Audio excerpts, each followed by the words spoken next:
Today I want to recognize some actions in my home state. Last week, Maine became the 5th state in the country to embrace marriage equality. Same-sex couples live all over our state in loving, committed relationships, raising families and growing old together.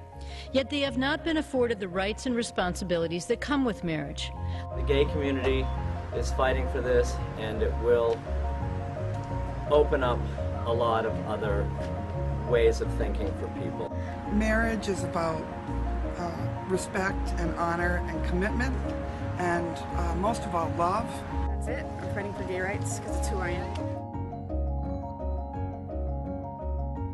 The way that our cultures have defined marriage has changed so drastically over the course of human history.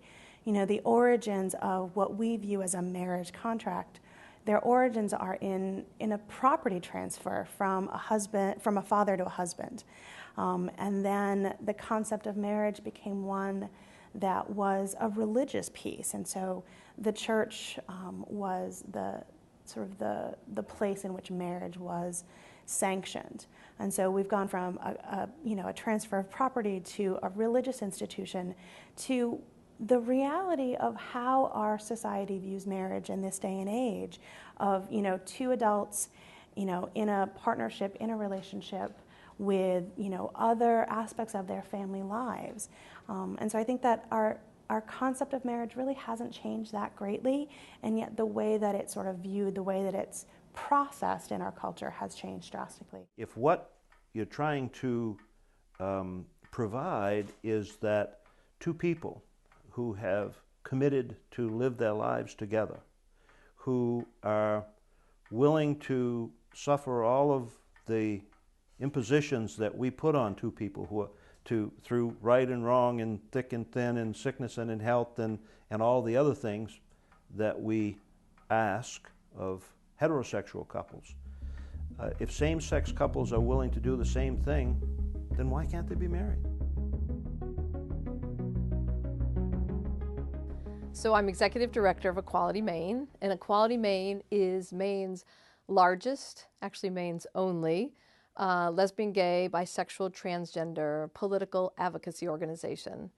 We've been around since 1984, and as Executive Director, I oversee all the programs and all the staff and all the fundraising in order for us to reach our mission, which is to win full equality for lesbian, gay, bisexual, and transgender people in Maine. So in the beginning of 2006, a coalition of organizations led by Equality Maine and another organization called GLAD, which is Gay and Lesbian Advocates and Defenders, and we convened a marriage roundtable in the beginning of 2006 with the goal of eventually winning marriage equality in Maine. So we trained about 350 volunteers and put them in 86 polling places across the state of Maine, most of which were in relatively rural and conservative towns.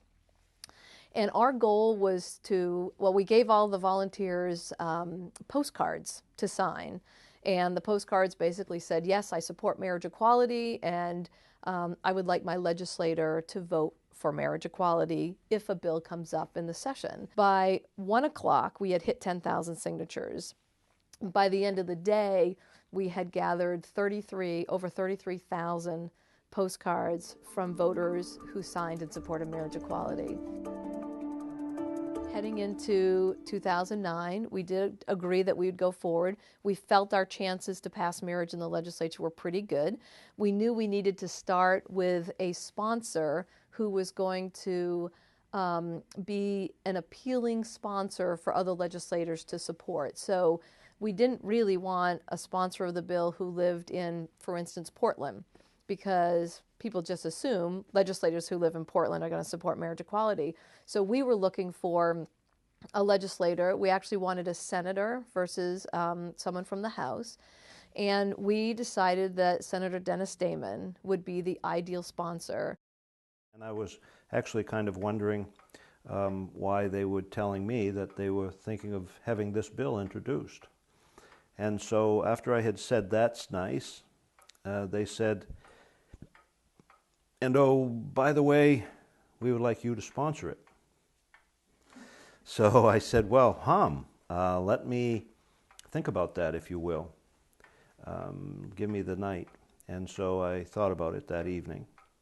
I thought about a lot of things, about same-sex marriage and equality and discrimination and what's right and what isn't in my mind.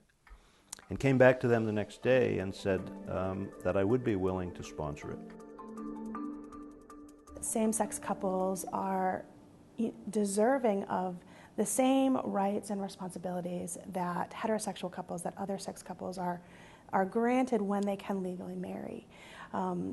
There are legal protections, there are protections for inheritance rights, there are hospital visitation rights, there are in actuality 1,138 federal rights and responsibilities that are granted to married couples that same-sex couples who are not given the legal right to marry do not have access to. Most public hearings are held at the State House in committee rooms. They knew that there was going to be far too many people at this committee, at this legislative hearing, in order to hold it in the State House, so they moved it to the Augusta Civic Center, which is actually, so that you know, we have a history of having public hearings on LGBT issues at the Civic Center because so many people attend. And so it was on April 22nd in 2009, and we worked really, really hard to get a lot of people there, and we asked all our supporters to wear red so that we would be visible. And so on the day of the hearing, opened up the Civic Center, and in walks, there was about 4,000 people who were there, and we outnumbered them 4 to 1. I'm here today because of a conversation I had last June when I was voting. A woman at my polling place asked me, "Do you believe in equality for gay and lesbian people?" I was pretty surprised to be asked a question like that. It made no sense to me. Finally, I asked her, "What do you think I voted for at Omaha Beach?" We delivered amazing, heart-wrenching testimony with a sea of, 4,000 supporters dressed in red. It was just a phenomenal hearing. And in fact, the Senate President at the time, Libby Mitchell, said it was one of the most historic public hearings ever in the state of Maine.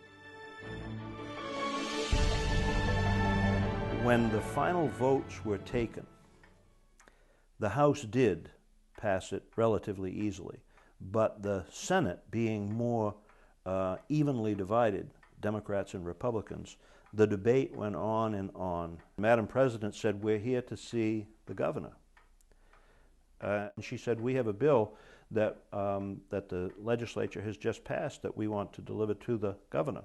And so I'm handing the bill to the governor. I think it was reported to me that in a half an hour or so, he had actually signed the bill. So our celebration was short, which we knew it would be, because in Maine there is a provision in the Constitution that allows citizens to gather signatures to put out to ballot anything that the legislature has passed. So they collected their signatures, and we went immediately into a referendum campaign.